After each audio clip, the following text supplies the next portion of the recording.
जय श्री कृष्णा।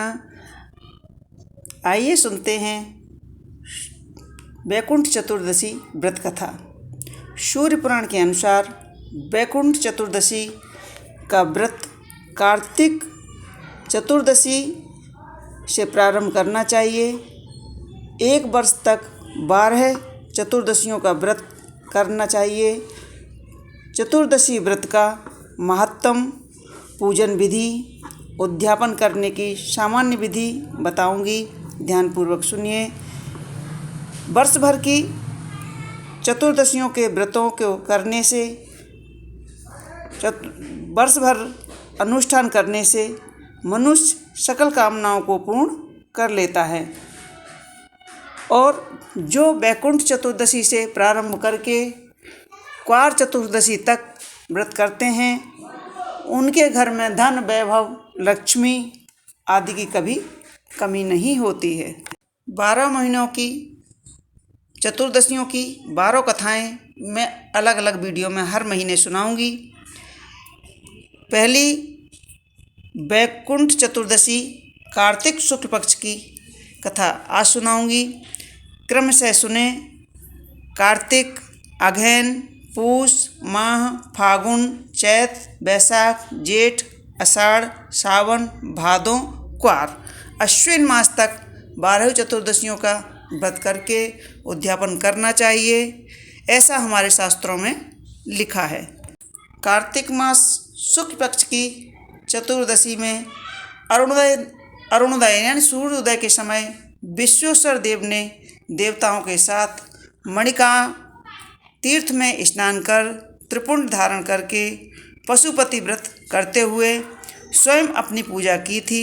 इसीलिए उस दिन गंध आदि से तथा द्रोण पुष्प, बेलपत्र, अर्क पुष्प, केतकी पुष्प, मीठे फल और मिठाई आदि से महादेव की शिवलिंग की पूजा करनी चाहिए। वैकुंठ चतुर्दशी व्रत कथा। धर्मराज की कथा। एक समय नैमिषारण्य तीर्थ में शौनक आदि 88,000 ऋषिगण इकट्ठे होकर सबकी भलाई के लिए विचार कर रहे थे कि श्री सूत जी महाराज जी भी वहाँ पधारे। श्री सूत जी महाराज जी को आता हुआ देखकर सारे ऋषिगण आदर से उठ खड़े हुए तथा उन्हें बड़े ही सत्कार के साथ लाकर सबसे ऊंचे आसन पर बिठाया। इसके पश्चात उनसे कई प्रकार के जन कल्याण की बातें पूछने लगे। श्री शौनक आदि ऋषि बोले कि हे सूत जी महाराज, कृपा करके आप हमें भी धर्मराज की कथा तथा साथ ही उसका विधि विधान और महत्तम भी कहिए और बताइए कि इस कथा को कहने और सुनने से क्या लाभ मिलता है। यह सुनकर सूत जी बोले कि हे ऋषियों, आपने जो जन कल्याण की भावना से यह बात मुझसे पूछी है, यह कलयुग में बहुत ही फलदायी है। इसके संक्षेप में आप लोगों से कहता हूँ। श्री सूत जी बोले, हे ऋषियों, सतयुग में बीत जाने पर तथा त्रेता युग के प्रारंभ में महोदरपुर नाम का एक विशाल नगर था, जहाँ बभ्रवाहन नाम का राजा राज्य करता था। वह बड़ा ही दयालु, प्रजापालक, परोपकारी और गो ब्राह्मण की सेवा करने वाला था। एक बार वह वन में आखेट करने गया तो उसने वहाँ एक ऐसा हिरण देखा जैसा पहले कभी नहीं देखा था। राजा ने ऐसा सुंदर मनोहारी मृग को मारना उचित न समझा और बिना ही शिकार किए ही कुछ सोचते हुए वापस घर लौट आया। मार्ग में उसे एक ब्राह्मण कन्या मिली जो ईश्वर की आराधना में लीन थी। उसे देखकर राजा रुक गया और उससे पूछने लगा कि हे कन्या, तू इस प्रकार अकेली वन में आराधना क्यों कर रही हो? तो वह बोली कि हे राजन, मैं सुयोग, वर तथा सुख की प्राप्ति के लिए ऐसा कर रही हूँ। राजा ने उसका मनोरथ जानकर ईश्वरी प्रेरणा से हरिदास नाम के एक महाविद्वान के साथ उसका विवाह करवा दिया और खूब धन संपदा देकर विदा किया। वह विप्रकन्या गुणवंती ऐसे विद्वान पति को पाकर आनंद पूर्वक रहने लगी। हरिदास ने भी गुणवंती को प्रायः सभी देवताओं की भांति तथा आराधना के मार्ग में बताए, पर एक धर्मराज की आराधना एवं भक्ति का मार्ग नहीं बताया। संपूर्ण आयु सुख से व्यतीत कर जब वृद्ध होकर गुणवंती के प्राण छूटे, तब धर्मराज के दूत उसके प्राणों को धर्मराज के सम्मुख ले गए।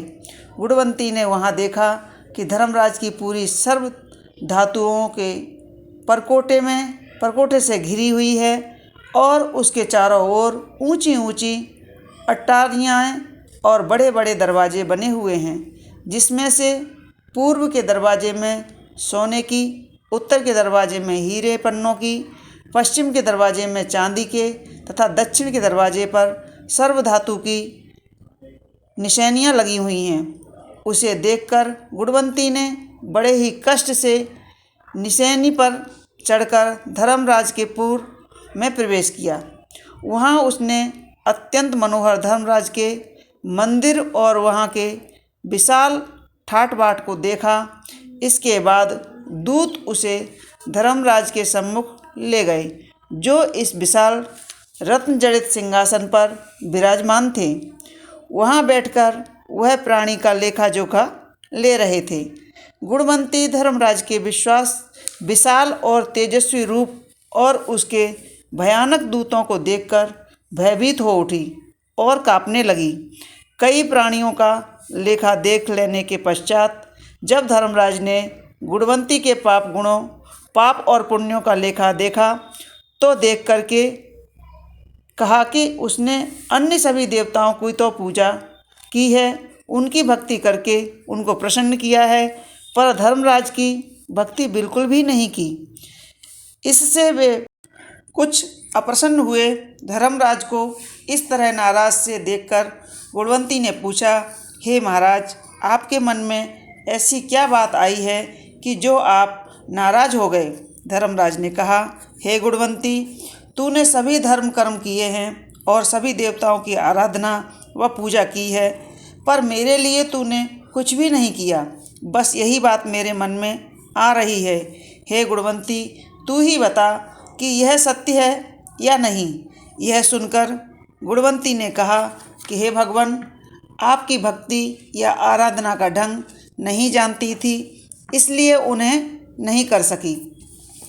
अतः यदि आप मुझे फिर से जीवन दान दें और अपनी भक्ति का मार्ग बतलाने की कृपा करें, तो मैं वह भी करूँगी। यह सुनकर धर्मराज बोले कि हे गुणवंती, मैं अपनी भक्ति तथा पूजा का विधि विधान तुम्हें बतलाता हूँ। हे गुणवंती, सूर्य उत्तरायण होने के समय मकर संक्रांति के पर्व से मेरी भक्ति अर्थात कथा पूजा शुरू की जाती है और अगली मकर संक्रांति के आने पर समाप्त की जाती है। इसी बीच में आराधना करने वाले प्राणी को प्रातःकाल उठने के बाद नियमानुसार नहा धोकर प्रेम पूर्वक मेरा भजन पूजन यथाशक्ति नाम जप करना चाहिए और मेरी कथा कहकर या सुनकर भोजन ग्रहण करना चाहिए।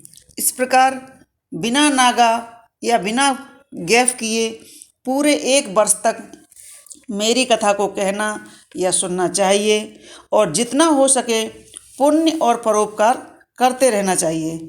इस तरह 1 वर्ष बीतने पर पूरी मकर संक्रांति को मेरी स्वर्ण अथवा चांदी की मूर्ति बनवाकर उसे सुंदर आसन पर स्थापित करके पंचामृत आदि से स्नान कराकर रोली मोली पान पुष्प सुपारी केसर कपूर चंदन आदि से पूजन करें तथा सफ़ेद तिल्ली के लड्डू बनाकर उनका भोग लगावें और मेरी कथा कहकर या सुनकर यथाशक्ति ब्राह्मण को भोजन कराकर दान दक्षिणा देना चाहिए।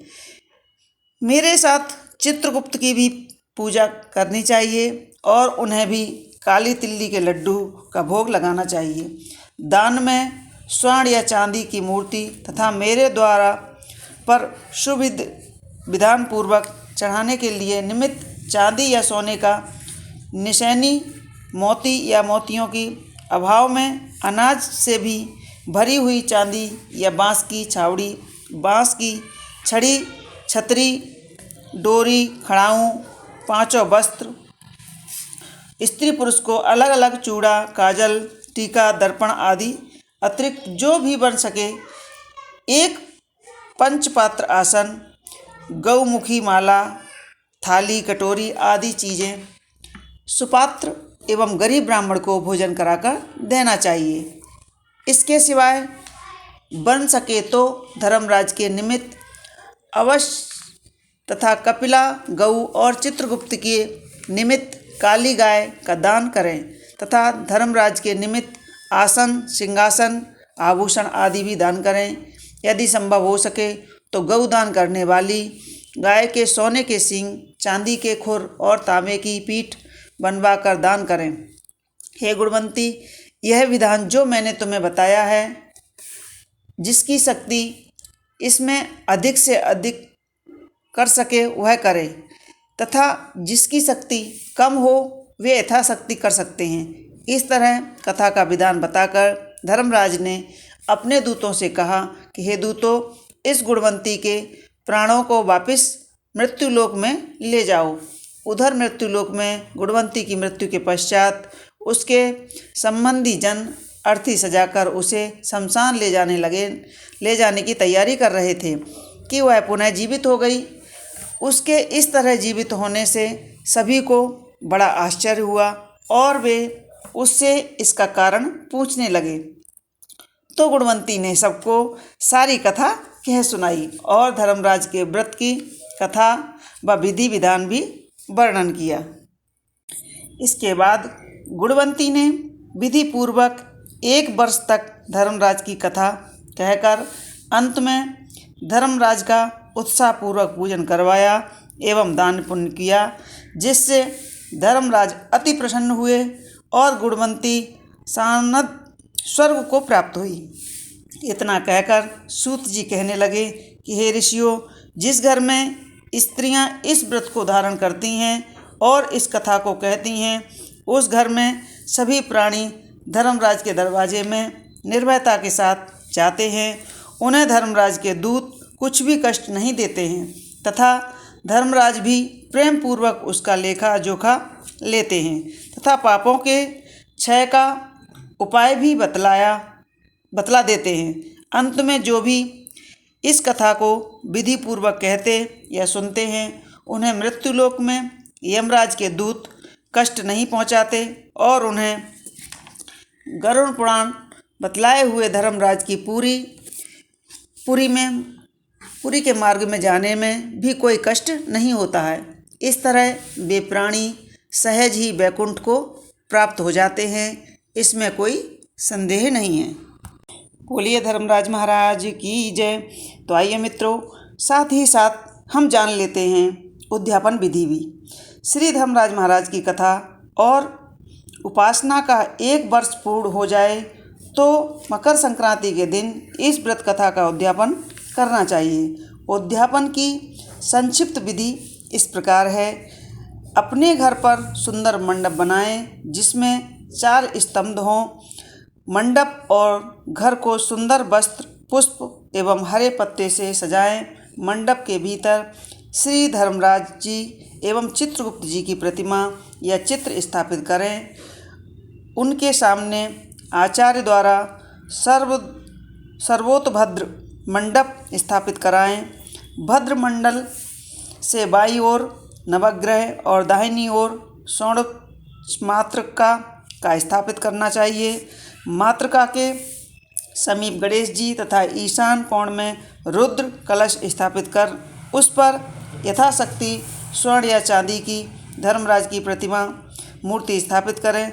तदंतर सभी देवताओं का पूजन करें और प्रधान देव के रूप में श्री धर्मराज महाराज की विनम्र भाव से श्रद्धापूर्वक षोडोपचार विधि से पूजन करें। आचार्य द्वारा गणेश जी, गौरी, नवग्रह के निमित्त हवन और नवग्रह शांति करा के श्री धर्मराज के निमित्त आहुति निम्न प्रकार मंत्रों से देनी चाहिए। नंबर 1 ओम यमाय नमः स्वाहा ओम। नंबर 2 धर्मराज नमः स्वाहा। नंबर 3 ओम नृत्वे नमः स्वाहा। नंबर 4 अनंतकाय नमः स्वाहा। नंबर 5 ओम वैश्वाय नमः स्वाहा। नंबर 6 कालाय नमः स्वाहा।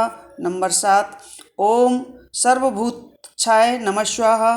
नंबर 8 ओदम वराय नमः स्वाहा।